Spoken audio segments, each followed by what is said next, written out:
No, bancame porque hasta las 9:30 tengo que hablar. Sí, por favor. Comunicación 3055, ¿de qué es? Del Banco Central de la República Argentina. ¿Sí? ¿Qué sería eso? Claro, lo que estoy mostrando. ¿Ves que dice, mira, comunicación? Esto es el manual, es un PDF que se lo baja cualquiera. Digamos, esto no estoy inventando la pólvora, ¿sí? Es simplemente para que ustedes tengan. Una vez que tiene la descripción del inmueble que va a tasar, empieza a describir los inmuebles que tiene alrededor, la descripción del terreno, el barrio, ¿sí? ¿Ves que describe el barrio? Entonces, pregunta cosas como los valores de vivienda en áreas vecinas, ¿de dónde a dónde van? Esto es como, a ver, tengo el manualcito debajo del brazo y si no me acuerdo de algo, voy al manual de vuelta y me fijo qué más me falta, ¿sí? Piensen que todo esto, en una pericia, sobre todo, lo va a leer el perito de oficio, no lo va a leer el juez.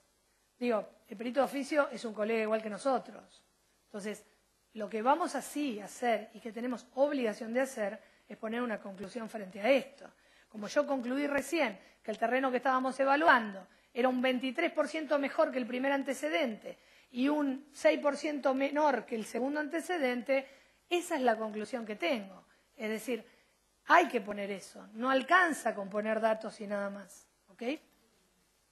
Ahí empieza a hablar de los comparables, ¿ves? Dice comparable 1, comparable 2, y va tomando nota de cada uno de los comparables, y una vez que tiene eso comienza a hacer la evaluación. Fotografías y planos, digamos, toda documentación que acompañe el informe va a servir siempre. En el caso de esa tasación que le conté, cuando el juez dice, bueno, este señor por enriquecimiento ilícito, como tiene 2 departamentos, uno de este lado y otro del otro, yo tuve que acompañar los planos. Me volví loca para conseguir los planos, pero tenía que conseguir. Cuanto más información tiene uno, más fácil es poder demostrar lo que uno quiere demostrar, ¿sí?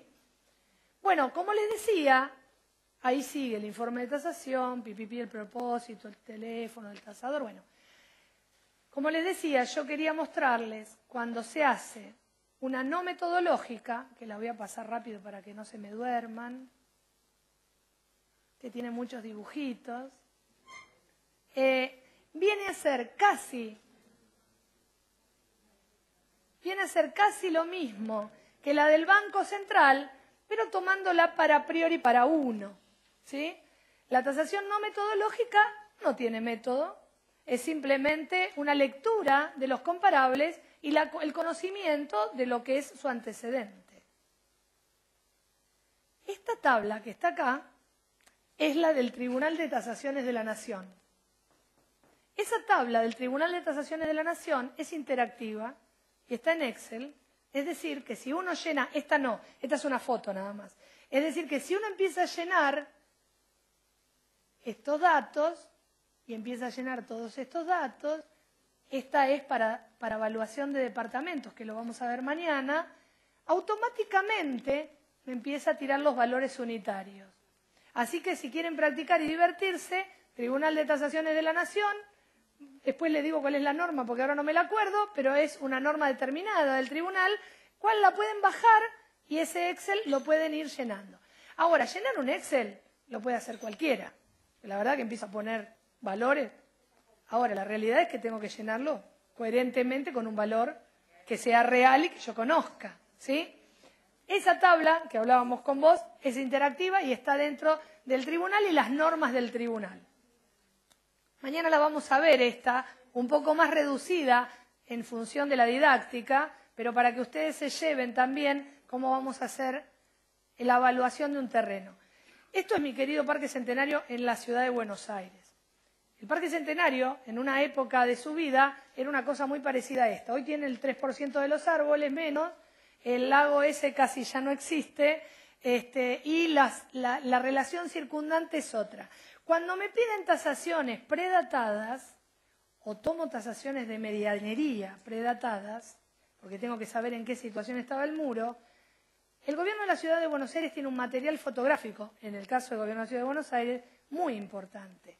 Habría que tratar, aquellos que se van a dedicar a hacer tasaciones o a pericias, de tener una base de datos o tener de dónde buscar cosas que sean anterior, ¿sí? Un archivo para que uno a veces hace uso de eso. Sí, perdón.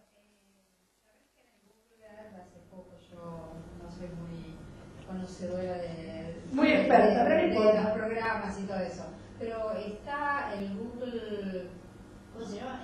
Street View, sí. que te muestra las fachadas de todo. Pero la de hoy. No. Sí,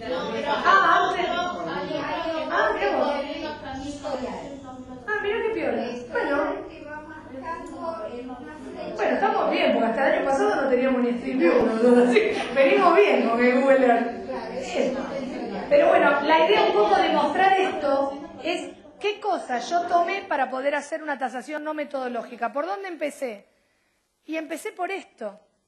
Como recién les contaba, que en la comunicación A3055 del Banco Central de la República Argentina empieza a tener esto, esta situación lo que a mí me permite es tener una guía para poder hacer un informe y no olvidarme de nada.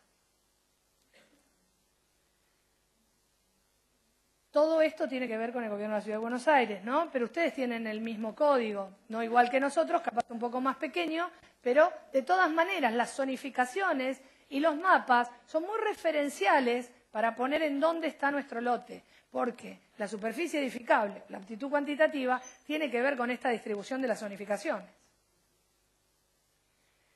Esta es otra de las cosas que nosotros tenemos, una plancheta catastral, en este caso para marcar perímetro, y en realidad lo que a mí me define muy bien esto es dónde está ubicada la parcela respecto de esto. Esto que está acá, miren qué lindo, esto lo muestro siempre porque es muy divertido. En tasaciones eso se llama lote martillo y se calcula con un método determinado que se llama método del lote martillo. El señor bien lo dice. La verdad que el lote martillo no se los traje, porque la verdad que les iba a quemar la cabeza. No, déjalo. Déjame el lote martillo que no me interesa. Pero en Buenos Aires no te creas que es muy común esto tampoco. En realidad hay un montón de métodos que uno va descartando y en función de, no sé, es para que me llamen de nuevo y venimos, pero la próxima vez del lote martillo. No, mentira. Sí, ¿sabés cómo se logra esto? En una época se hacía englobamiento de parcelas. En la Ciudad de Buenos Aires, hoy por hoy es muy difícil hacer el englobamiento de parcelas, pero ¿sabés qué pasaba? A ver si se acuerdan, en medianería hay una de las formas de adquisición de medianería que se llama de paterfamilia. Bueno, y se acuerdan que el papá tenía 2 lotes, y en este caso posiblemente el papá tenía 2 lotes, y este lote llegaba hasta atrás, y un día estos se quedaron con el centro de manzana y vendieron el lote que era de la hermana más chica, porque fue a vivir al exterior, y así quedó la relación de paterfamilia. Pero pasa mucho esto. En Buenos Aires no hay tanto, pero la realidad es que los métodos de tasación son adquiridos de acuerdo a los congresos que se hagan. Entonces, cada uno presenta en un congreso alguna cosa que pueda llevarle a validar en ese congreso su trabajo de tasación. Esto de los métodos de lote martillo, los métodos de antes y después que yo voy a explicar, y otras cositas más, tienen que ver con estas propuestas. Y hay métodos de plusvalía, y hay métodos, después está el método carioca, los métodos de lote a bloque. Digamos, hay tantos métodos que podríamos estar hasta mañana hablando. La realidad es que uno estudia cada método en función de lo que le sirva.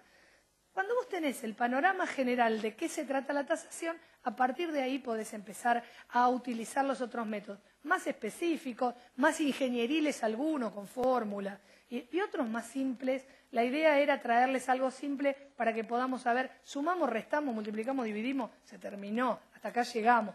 Después veremos, si Dios quiere nos da posibilidades de encontrarnos otra vez.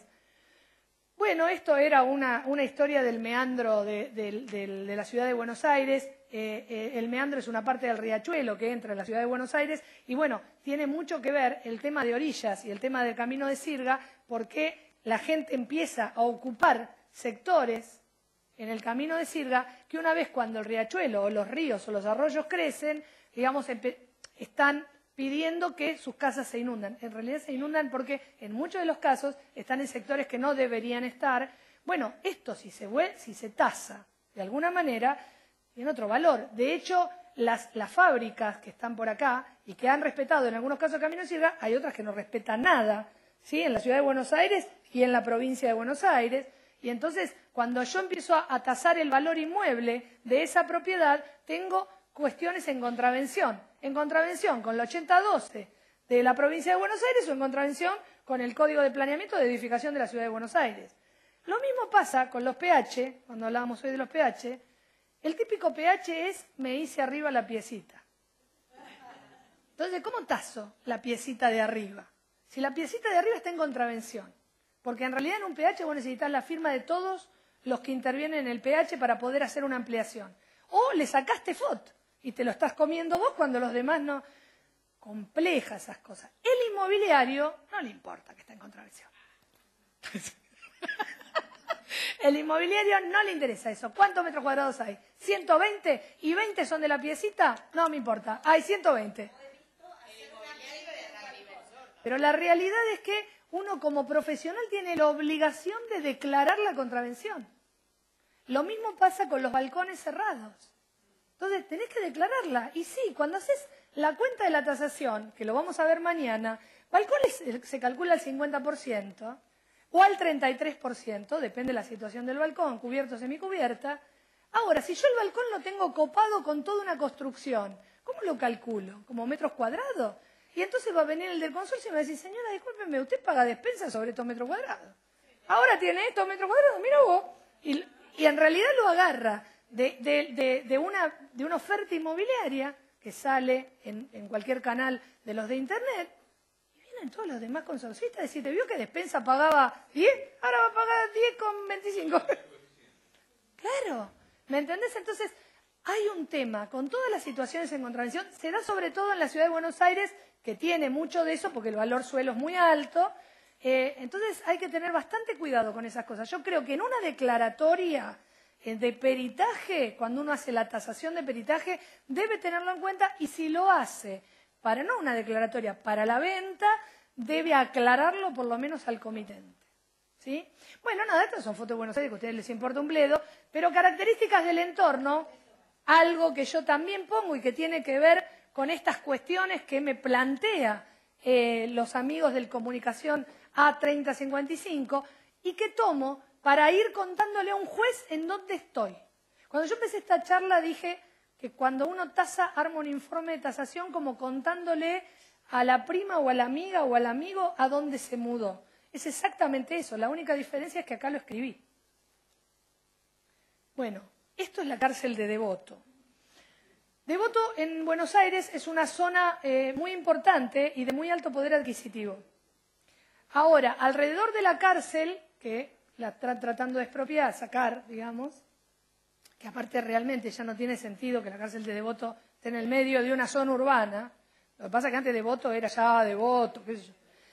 La realidad es que tiene un valor en toda la periferia de la calle, digamos, de la periferia, no de esta calle, que es Asunción, sino de este lugar, de acá para atrás, un valor altísimo de suelo. Vive el Diego, tenemos todo por ahí. Y la calle que corta la cárcel pierde valor absoluto. De hecho, siguen estando en construcciones muy viejas y la van a ver. ¿Por qué? Porque toda la gente que tiene familiares está todo el día en la calle gritándole a los muchachos que están en la cárcel. Entonces, esa situación no es de moscas, no es de olores, es una situación agresiva constantemente. Entonces, también, no voy, digo, Devoto, ¿cuánto vale el metro cuadrado? ¿Y 3.000 el metro cuadrado? No, $3.000 el metro cuadrado vale en Núñez. Hoy, Buenos Aires, Núñez, $3.500 el metro cuadrado de obra nueva, de venta, precio de venta. Terrible, una barbaridad. Puerto Madero ni hablemos, debe estar 7.000 por lo menos. Pero esta varía muchísimo en 50 metros. Te vas a 50 metros al costado, ya varió. Entonces ese tipo de cosas de entorno hay que tenerla en cuenta. Esto es al revés, esto es una foto vieja de la Basílica de Belgrano. La Ciudad de Buenos Aires tiene una ventaja para los que somos tasadores. Tiene mapitas de todos los colores. Entonces vos tenés una zona, te acercás con el mapita y decís, bueno, ¿cuántos espacios verdes hay? Tac. ¿Y cuántos árboles? Tac. ¿Y de cuánto tipo? Tac. Y te acercás, Mar del Plata tienen que empezar a pedirle que hagan exactamente lo mismo. Y acá empieza a aparecer situaciones de educación, que lo que voy a hacer es tomar esas situaciones para poder armar el informe de entorno. Bueno, sigo, densidad comercial, medio de transporte, esto que les contaba de las vías de accesibilidad, ¿sí? El inmueble evaluado se encuentra a tantas cuadras de la avenida, porque obviamente la avenida en líneas generales es la que tiene mayor circuito de transporte, ¿sí? En general, en lo que es ciudad, el transporte es mucho más importante que el acceso en automóvil, siempre. El tren, las vías de comunicación en cuanto a subte, es decir, mucho más que el automóvil, porque de hecho tener automóvil en centros urbanos muy altos, de alta densidad, es hasta molesto. Tardás mucho más en auto que llegar en un transporte público. Es importante este tipo de cosas. Acá habla el tránsito de la Ciudad de Buenos Aires, mirá qué lío. ¿Ves? Mira, el más marroncito es de mayor densidad. Más masa. Ferrocarriles.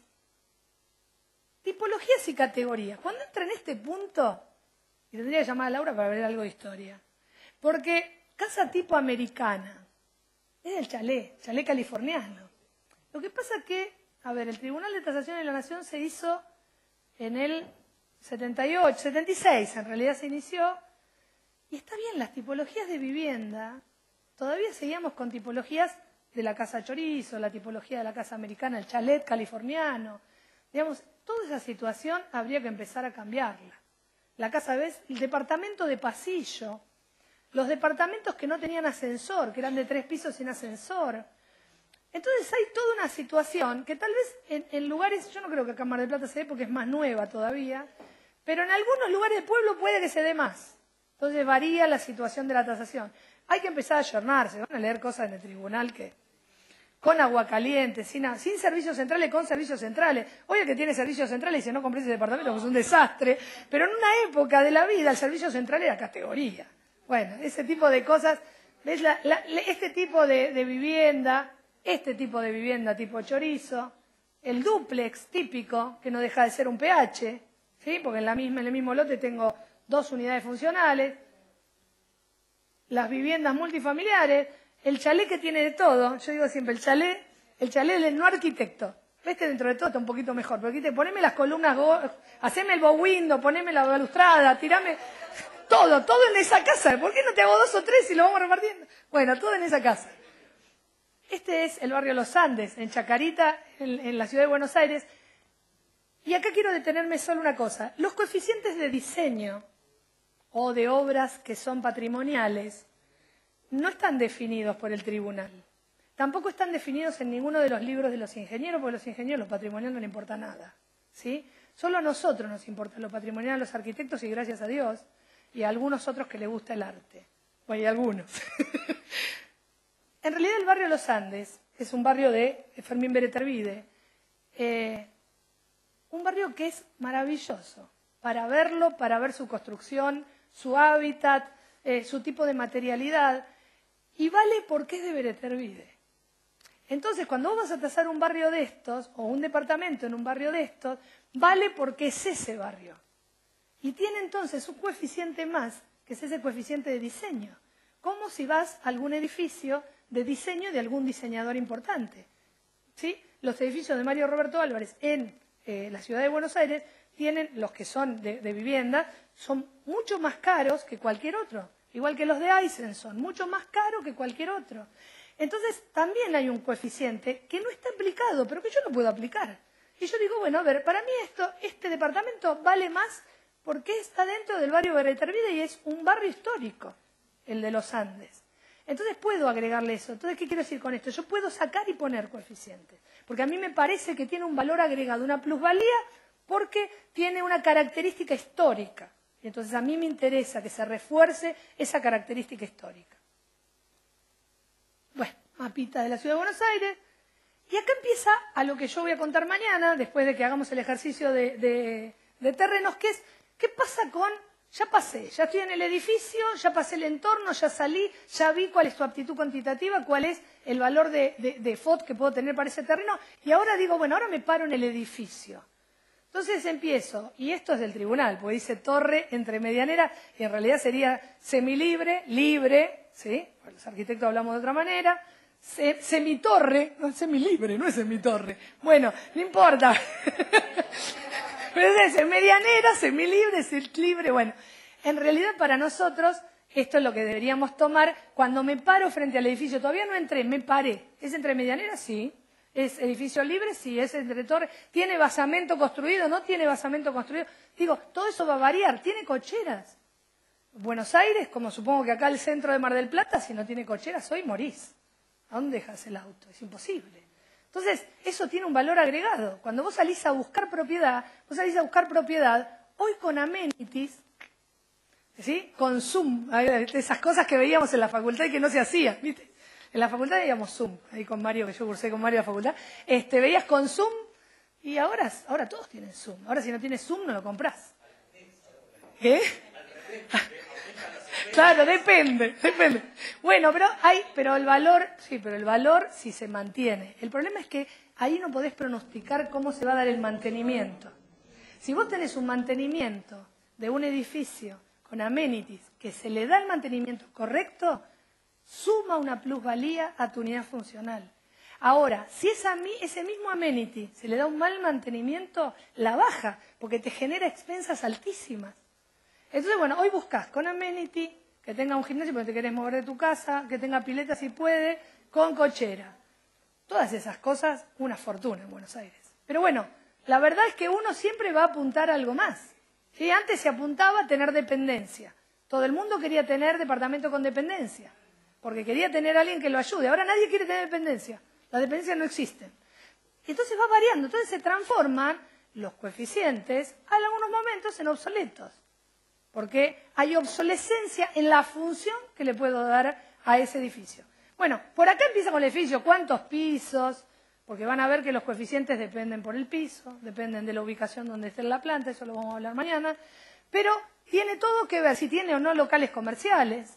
Si no es lo mismo vivir en Lugano 1 y 2 que vivir en algún otro de los edificios que pueda tener locales comerciales. Digamos, las zonas también de barrios grandes o barrios como hoy puede ser Procrear, son diferentes en la evaluación respecto de lo que es la actividad pública, de la privada, ¿correcto? Y acá cuenta la fachada. Esto es por si no tenés verso, ¿viste? Si te quedaste, que ayer hablábamos a la mañana, si te quedaste sin poca memoria descriptiva, que no fuiste el que te tocó hacer la memoria descriptiva a la facultad, entonces te tira como verso para que vos puedas seguir adelante. Bueno, y esto es lo mismo lo que hablábamos recién. Bueno, en el caso de los country, ¿no? Tenemos otras cuestiones que se agregan. Es decir, si no tiene clubhouse, no es un country. Sí es un barrio que puede ser cerrado, abierto o cerrado, pero un barrio que es en sí mismo y no es un country. El country tiene clubhouse. Si tenés educación dentro del barrio es una cosa, si la tenés que salir afuera es otra cosa.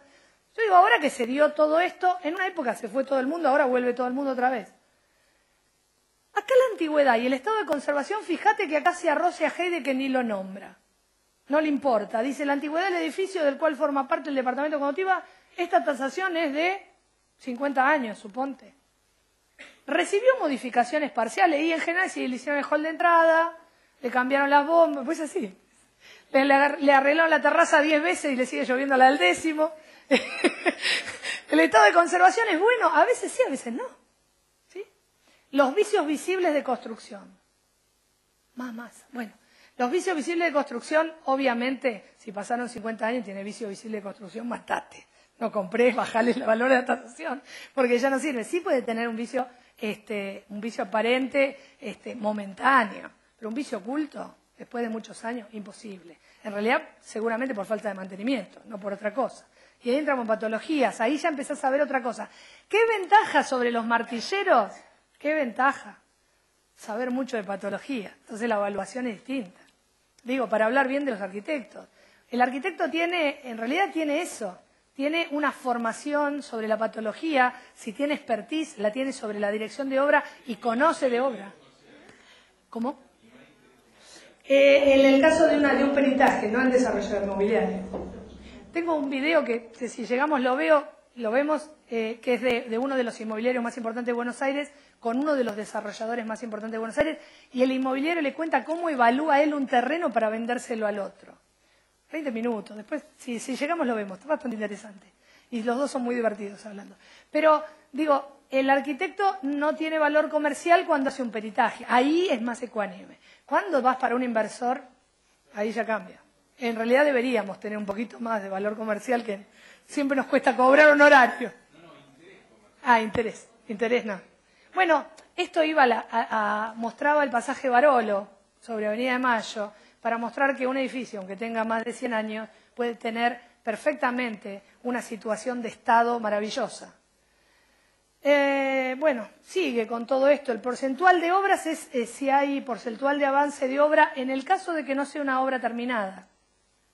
Servicios públicos, fíjate lo que estamos viendo, que es lo que empecé a contar yo, pero agrega caldera individual, caldera tipo agua caliente. Cuando se hace un edificio de propiedad horizontal nuevo, toda esta memoria descriptiva la provee la empresa constructora. Entonces se establece cuáles son las marcas a utilizar y en función de las marcas que va a utilizar se ve la categoría del edificio. Y hay gente que busca ese tipo de cosas, ¿sí? Bueno, no, esto es un edificio que tiene domótica. Es el edificio que está al lado de Philips en Avenida General Paz y Acceso Norte. Y lo traigo siempre a cuento porque en realidad la domótica, para oficinas sobre todo, y el tema de redes y tener un server propio y un montón de situaciones que hacen a la comodidad de una oficina, levantan el valor de esa unidad funcional. Con lo cual, fuera de la vivienda, uno cuando hace locales locales comerciales u oficinas, dependen muchísimas más cosas. Las oficinas sin cochera son muy complejas hoy. ¿Me ibas a apuntar algo? No. No, en realidad el local comercial, bueno, esto que digo a veces es punto de venta. Los cálculos en métodos de locales comerciales y oficinas son bastante similares a lo que vamos a ver mañana respecto de unidades funcionales. Es decir, van a cambiar algunos coeficientes, pero no va a ser un cambio muy abrupto respecto de una cosa de la otra. Así que, digo, más o menos estamos... vuelve acá en el caso de casas, a hablar de qué tipo de casas y cómo está edificada, descripción de los ambientes de la casa, resumen. La planilla de locales es algo que es de aplicación para el tasador en forma rápida, porque si vos podés tener las condiciones de ese edificio y vos vas a tasar el edificio, rápidamente podés decir qué tipo de piso tiene cada ambiente o qué tipo de carpinterías tiene cada ambiente, y con la planilla haces más rápido. El trabajo del tasador, en líneas generales, tiene que ser algo rápido en la función de ver. Vos ves rápido. Tenés que tener una buena, no cámara fotográfica, pero con el teléfono hoy es lo mismo, y tener mucha memoria y un plano en la mano para poder volcar todo lo que tenés. Bueno, en este caso habla de las características adversas si vos vas a tasar una propiedad que tenga mucha patología. Si vos tenés una propiedad con mucha patología, con rajaduras, con problemas de humedad, digamos, vos podés mandar una categoría de liquidación cuando marcás el precio de mercado. Podría ser. Pero bueno, tenés que relevarlas. No podés dejarlas como que acá no pasa nada. Eso lo podría hacer alguien que quiere proponer el negocio o salir a la venta. El tema de la luminosidad y de la orientación no muchos lo tienen en cuenta. La luminosidad generalmente el que la va a vivir sí la tiene en cuenta, el que la vende no siempre. Las visuales tampoco. Y la orientación es algo muy importante porque es de ahorro energético. Entonces, si estamos en un edificio nuevo, posiblemente un profesional ya lo haya calculado, pero en edificios viejos a veces es importante. Vos tenés un departamento que mira al sur y la verdad que en invierno la pasás mal.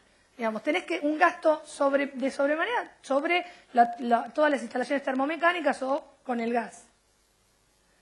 Bueno, acá establece las superficies. Y acá empieza con esto que les contaba antes de cada comparable. Entonces, por ahora lo que contó fue todo el problema que tenía. Y ahora va a contar el problema, el antecedente que encontró. Y va a contar un poco de qué se trata. Generalmente se cita la fuente. Cuando dice inmobiliaria, teléfono, lo tiene a la venta, la fuente se tiene que citar, porque en caso de tasación pericial, el juez puede pedir a interrogar a la inmobiliaria que le provee. O en el caso de Argenprop, le voy a contar un caso chiquito, cortito y nos vamos. Tuve una pericia que era lamentablemente, una muerte en un departamento. Después, si quieren, le doy los pormenores, pero bueno, en realidad muere una persona en el departamento que se había vendido hacía unos meses. Esta persona se muere por una situación de un cableado, digamos, una mampara de baño puesta acá, toma de encendido casi adentro de la parte de la bañera y del otro lado sacan 2 cables y ponen una caja externa de electricidad. Algo que todos, cualquiera de los que estamos acá, sabemos que no se debe hacer, pero que los electricistas lo hacen y la gente común lo hace. Caja, 2 cablecitos, mampara de aluminio y acá él toma. ¿Qué pasó? Se cayó contra la mampara de aluminio, cortó el cable que estaba cruzando por detrás, se murió electrocutado. Departamento que habían vendido hacía meses. Me van a decir, ¿qué tiene que ver esto que me contás con la tasación? Ahora les voy a contar. Entonces, yo voy por la parte que vendió el departamento. Tuve la suerte que en ese momento el perito de oficio era un amigo que conozco. De casualidad, hola, ¿qué tal? ¿Qué haces acá? Soy el perito de oficio. Bueno. Por otro lado, los peritos de la otra parte. Los que decían, ojo, esta chica me vendió el departamento con un vicio oculto. ¿Oculto? Eso dije yo. Che, oculto no, si se ven los cables, es oculto, me dijo todo el mundo. ¿Cómo es oculto? Bueno, pero, bueno, era la pelea, en la pericia la pelea era oculto aparente. Para mí era aparente. Porque, a ver, tengo una caja, un toma acá, y veo que del otro lado tengo un toma, no importa que veo o no los cables. Sí, tengo que pensar que los cables pasan por ahí. Bueno, los peritos, algunos dijeron, no se ven los cables, es oculto. Yo lo que peleaba es, a ver, el que compró el departamento, vio que eso estaba así. Escuchá, ¿qué pasó? Dicen, bueno, el que compró el departamento dice que así no estaba. Que se lo vendieron. Digo, no, a ver, ¿viste? ¿Cómo estaba esto? ¿A dónde fuimos? A todas las fotos de la venta del departamento. Fíjate, por eso digo, pero fíjate cómo terminamos en una tasación que vos decís, ¿yo qué hago acá? Por aparte, mis amigos me cargan, porque a mí me tocan todos los casos raros. Después te tocan crímenes, porque a mí me gusta CSI, no sé. Me encanta, soy perito para hacer cosas de CSI. Y bueno, y en realidad volvés a pedirle a Argenprop que te mande la información. ¿Por qué? Porque en el informe estaba puesto de dónde venía el dato. El informe pericial decía que se había vendido el departamento por tal y tal cosa. Ah, bueno, buscan información a Argenprop para que le dé todas las fotografías de ese lugar. Entonces, por eso, muchas veces, a veces las cosas están más cercanas a ser un investigador privado que a ser un arquitecto. Ahora, sigo hasta el día de hoy discutiendo que es un vicio aparente y no un vicio oculto. Pero bueno, desde pararte para ver si habían cambiado los azulejos, porque los azulejos anteriores estaban agujereados y estos azulejos no, y bueno, la situación bastante compleja. Bueno, algún día se enterarán qué pasó, porque yo no sé, porque hasta hoy sigue estando la causa abierta. Porque obviamente hay mucho dinero de por medio, porque hay una muerte de por medio, y entre un vicio aparente y un vicio oculto en cuanto al que vendió y en cuanto al que compró. Desastroso, porque aparte le inhibieron todos los bienes al que vendió, por las dudas, es decir, prueba anticipada, le inhibieron todos los bienes, al que vendió por las dudas le inhibieron los bienes. No, un desastre, chicos, pero bueno, estas cosas que vos decís, ¿cómo me llegó esto? ¿Por qué hago tasaciones? Sí, en realidad me llegó porque era una pericia de arquitectura, no porque hago tasaciones. Pero ¿qué tiene que ver con la tasación? Tiene que ver con esto, de la descripción del comparable y cuál es la documentación que yo tenía previa y cómo la puse en el expediente, para que después se libre oficio a que Argenprop conteste, por ejemplo. Documentación y anexos, todo lo que tengo va documentado. Todo lo que entrego en una pericia, en una tasación, va documentado. Se escribe y se dice se entrega documentación, de plano tal, se entrega informe inmobiliario, se entrega fotografía, se entrega todo documentado. Planos municipales son muy buenos siempre que uno tiene un edificio que valorar, ¿sí? Porque uno tiene los planos de mensura, los MH, en este caso, ¿sí? MH 1222, plano de mensura horizontal, Entonces uno tiene la certeza que los metros cuadrados no en contravención están ahí, porque está aprobado por el municipio. Algo que está aprobado por el municipio es garantía de que la realidad es esa, aunque no sea. Pero uno lo tiene documentado. Bueno, en este caso era esta. Y acá es el ejemplo de estimación de valor. Y acá me voy. Ejemplo de estimación del valor. Tengo todo lo que yo ya vi, que informé, que armé el informe, que lo presenté, y que si no me alcanza con esto que yo saqué hoy acá, de la tasación no metodológica, alcanza con el A3055 que establece el Banco Central de la República Argentina. Y una vez que tengo esto, lo que saco es un valor promedio. Acá no pongo ni coeficientes, no pongo nada. Saco un valor promedio de pesos por metro cuadrado, estableciendo a priori por mi expertise la situación en la que estoy. Es mucho más difícil tasar no metodológicamente que tasar con un método. Porque el método, la ventaja que te da es que te da espalda. Vos decís, mire, yo lo hice así. Esto de se multiplicó por acá, se subió por acá, es así. Ahora, con esto, ¿cómo te explico que es así? Entonces, bueno, es más subjetivo. Igualmente, la tasación, sí. No lo tengo que decir esto porque me retan los tasadores, pero vos decilo. En realidad, más que subjetiva, tiene que ver con el tasador. Entonces, en realidad termina siendo subjetiva porque es el tasador, el sujeto, el que define cuál es el coeficiente. Por más, por menos, por características constructivas, por ubicación, por superficie, por lo que fuere. Y se basa en tablas que puede proveerle el Tribunal de Tasaciones de la Nación o en tablas que son de libros sobre el tema. Entonces yo digo, bueno, en la página 354 del manual de Dante Guerrero o del manual de Mañú dice que el coeficiente de ubicación para un primer piso es de 2. Digo cualquier cosa. Yo tengo referencia bibliográfica que me avala. Pero la realidad es que el valor siempre lo da el tasador. Chicos, hasta acá llegamos. Vamos mañana, vengan despiertos, ¿eh? Queremos agradecer la presencia de la arquitecta Pinto. Gracias. Recordarles, por favor, mañana a las 9 comienza la segunda jornada, el tema de puntualidad, así lo terminamos en tiempo y forma. Muchas gracias. Gracias. Chao, gracias.